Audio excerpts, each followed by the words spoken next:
So after all the memes and widespread ridicule, a Minecraft movie is now available for the general public. Now the concept of adapting Minecraft into a movie is a very interesting one because Minecraft doesn't really have a story to adapt. I mean, the whole point of the game is that it drops you into a world and you're allowed to just have at it. So it does pose an issue of having to cobble together a plotline befitting the game's world from the ground up, but the silver lining to that is that you basically have a blank slate. So much potential to make something that hasn't been seen before.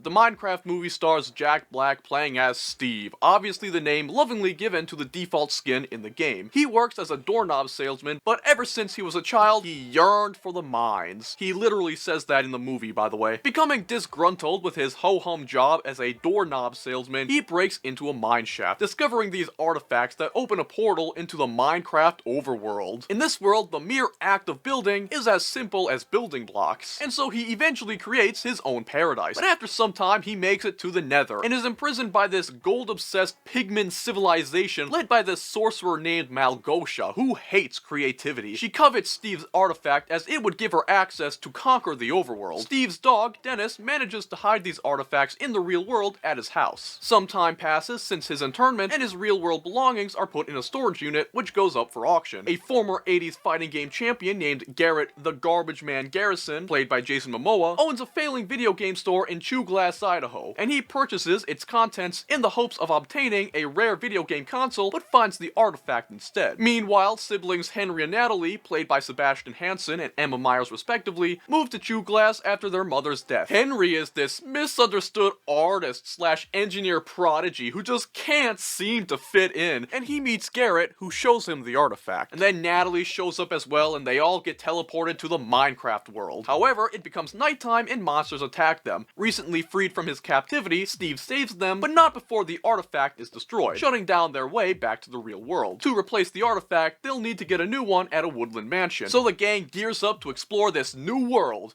of Minecraft. The concept for the story is really frustrating because, like I said, there were so many avenues where they could take their plot down, and yet they went for the most formulaic video game movie plot ever. I mean, seriously people, how many video game movies have we seen where you have the real world and the video game world in the same universe and a character from one gets trapped in the other? On one hand, we get it because on the off chance you haven't played Minecraft, such a story makes it easy to get into because it's relatable to see a character fumble around in a world that they may or may not be familiar with. But on the other hand, it totally holds the film back. Instead of having its own story in its own world, which we can immerse ourselves in, they adhere to a generic formula. What a shame. And on that note, it honestly makes the fact that this is a Minecraft movie feel less special because in a weird sort of way, it doesn't really feel like it's about Minecraft or its world. A Minecraft movie centers on 5 characters, but 2 of them are completely useless. Steve, Garrett, and Henry were focused on the most, and to be fair, they actually had somewhat compelling motivations, which made them feel necessary, so at least they were kind of interesting to follow along with. Natalie's inclusion felt pointless because she doesn't really do anything for most of the runtime, and there's nothing about her that makes her interesting.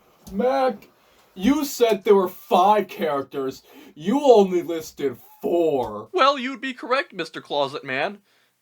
Please leave. Yeah, you have this 5th character. She's a quirky real estate agent named Dawn, and I didn't name her because she does nothing in this movie other than deliver a few sassy quips. You know, even though the sister doesn't do anything, at least she has a connection to someone that actually matters, and that connection is actually somewhat relevant to the story. This woman is literally just some random person off the street, and that's hardly an over-exaggeration in the context of the movie. You could take this woman out and it wouldn't make a difference. Speaking of things that don't matter, there's this subplot, right? A villager manages to make its way into the real world. He meets this divorced middle-aged woman and they go on a date with each other. This subplot is entirely pointless, it's not funny, and it doesn't wrap around and tie into the main story. It's disconnected from everything happening, yet every so often the movie will grind itself to a screeching halt to show us what they're doing. It's nonsensical. There are some attempts made to have some deeper emotional scenes and I guess morals or whatever. I think the movie's trying to rally around some sort of generic theme about about creativity being good, and you should never listen to the uncreative naysayers. You know, every now and then you hear a character talk about how you can do whatever you want here, or, you know, whatever your imagination can conceive of, but it feels like it was implemented very half-heartedly, as if they didn't really know if they wanted to actually commit to it. And the emotional scenes in general just aren't executed well. The relationships between the characters aren't really built up to the point where you can get invested in them. The most obvious example is the brother and sister. There's obviously some sort of issue between them. They're disconnected from each other, I guess, and I guess they're supposed to grow a stronger bond with each other as the thing goes on. But the film does a very poor job of making their relationship compelling. I guess while we're yapping about the characters, let's talk about the people who play them. Emma Myers did an alright job. She looks very young for her role. Despite being over 20 years old during the filming of this movie, she looks under 18. I don't say that to be rude towards the actress, there's nothing wrong with that. My issue is, she looks quite adolescent, yet she's playing the role of an adult. She's acting as a legal guardian to her brother. She has this PR job at a potato chip factory. These are very mature adult things, but she looks like she should be in high school. It's jarring. We were not very impressed with the work of Sebastian Hansen. The acting on his end just wasn't as up to snuff as it could have been. But what's more pressing is his very noticeable lisp. Now, we've watched some interviews involving him, and it would seem that even though this lisp does play into his nerdy character, it seems like something the actor himself does have. And look, I'm glad the kid can make it in a profession like this despite that limitation, in such a high-profile movie no less. But something like that objectively affects your ability to perform. And as cruel as it may be for me to say it, it's a bit of a distraction, and it does make it a tad bit harder to enjoy the movie. On a brighter note, Jason Momoa as Garrett the Garbage Man frankly carried the movie. He genuinely did a good job here. We were skeptical of him in the trailers because appearance-wise he looks very out of place. But considering his character as a former video game champ stuck in his glory days, his whole aesthetic makes sense. Furthermore, he has a very fun personality in regards to his eccentric, self-centered, prideful, overconfident persona.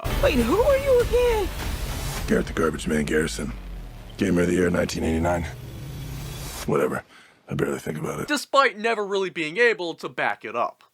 Although he does have a little bit of a character arc where he overcomes that, and his interactions with the others make it clear that he's the source for some much-needed chemistry between them. It certainly helps that his character is actually interesting. He has a compelling backstory as a washed-up video game champion who owns a game store on its last legs. That is actually some pretty decent reasoning as to why we should be invested in him. Jack Black wasn't as obnoxious as the trailers would make him out to be, but that's pretty much all the good we can say about him. I'm not sure how much of that is his own fault, because it's pretty obvious the only direction he was given is just act as Jack Black typically does. That is to say, a quirk chungus, an over-enthusiastic, over-exaggerated dude. But he acts this way for the entire runtime. I get it. This is clearly a man who is detached from reality. He's lived in this alternate dimension away from the real world for years. But when you're doing something as menial as explaining how a crafting bench works, I don't expect you to be over the top. I don't want you to exaggerate yourself for the entire time, because that's not funny.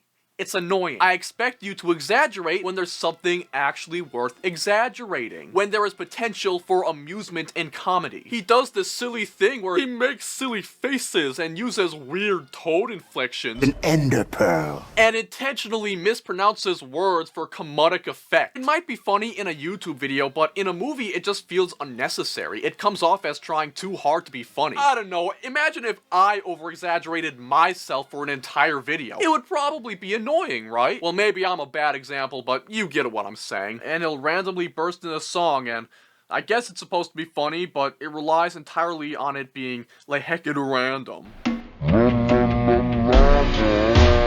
I'm currently bursting in a song about the thing that's currently happening right now. La la la la la. You know, again, it really just feels like you're trying too hard to be random and quirky. Speaking of trying too hard, this is a good time as any to bring up how there is a character in this movie named Chungus, and he says unalive in lieu of kill, which honestly just made us roll our eyes. I'm just randomly throwing that out there. Although, on a note about Steve the character, we did like the arc as someone who's exiled himself to this world to escape his menial life to someone willing to embrace reality. If a Minecraft movie really wanted a good moral to home in on, I think they should have focused more on that aspect. Perhaps it would be a neat commentary on escapism. And of course, with Steve's character, there's that meme where he explains literally everything. Oh, these dudes? They're the villagers!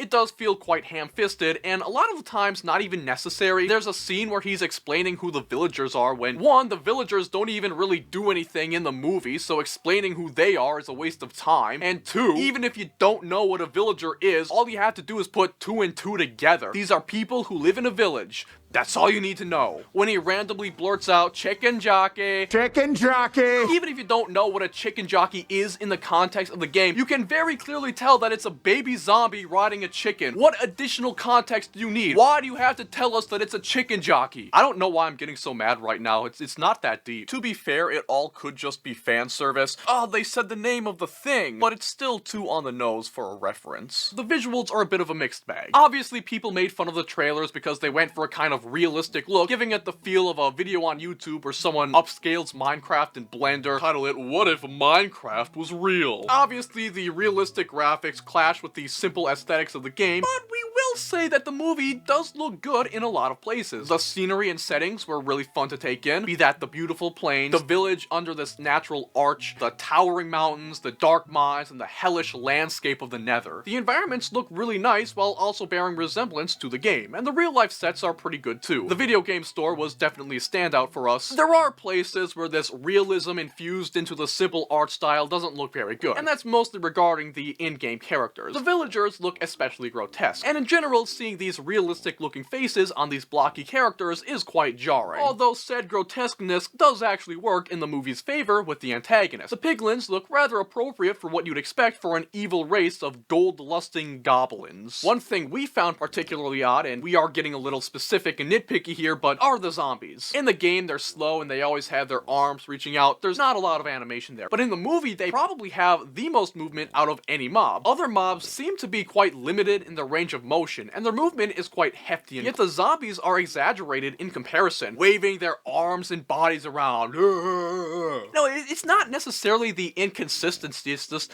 they're zombies. Of all the monsters to receive that exception, why them? They're zombies. They're not supposed to have a lot of movement. Even though the movie does generally look good, the green screening for the real actors weren't done very well. It's not horrible, but if you pay the slightest bit of attention, you can really see the contrast between the characters and their CGI environment. It really does make one wonder why they even bothered making it live action in the first place. Most of it's CGI anyways, might as well go all the way, and the props didn't look that good either. Something else we noticed about the real characters is how they build. When they place blocks, they sort of whip their hands and a block appears. It really lacks weight. It's like they told the actors, just pretend that you're placing blocks and we'll make it look better in editing, and they just never got around to it. So we've ragged on the movie a lot, but what we will say is that it honestly was a pretty fun watch. In general, just watching the shenanigans unfold, seeing the wacky scenarios was a delight. The night scene where they're getting attacked by monsters, the one where they're trying to get out of this mine shaft full of creepers, the scene where they're using the elytras to fly, they're flying away from the ghast shooting fireballs at them and whatever. Even the fight scenes, which in our opinion were dubiously choreographed, were quite amusing. It's honestly a bit of a shame because it feels like a Minecraft movie just shoots itself in the foot for no reason at all. A generic story, pointless characters, pointless subplots, casting decisions which arguably aren't the best, an overly quirky actor who's given no direction whatsoever, humor that's not really funny, questionable designs on the CGI front, and somewhat unrefined special effects. What hurts is that a lot of these are pretty minuscule issues. All they need to do is tinker with a few things, and the film would be better for it. Unfortunately, that's not the case, so Jedivision's final score for a Minecraft movie is a 5.5 out of 10. Overall, mixed opinions, but leading positively. As for our recommendations, despite a pretty low score, it honestly still might be worth checking out. Regardless of all the things we've yapped about, it is still a pretty fun watch. If this is something that looks interesting to you, it might be worth checking out. Though if you actually want to watch a movie, you might want to try for a home release, as the theaters are notoriously quite rowdy. Honestly, not the worst thing. There's something special about a bunch of people coming together to watch a movie that they know isn't gonna be that good and not taking it too seriously, just having fun with it. Barring the popcorn throwing, obviously don't do that, but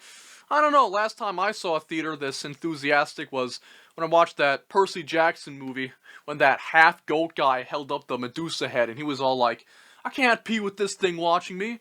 The whole theater went crazy. What am I talking about, man?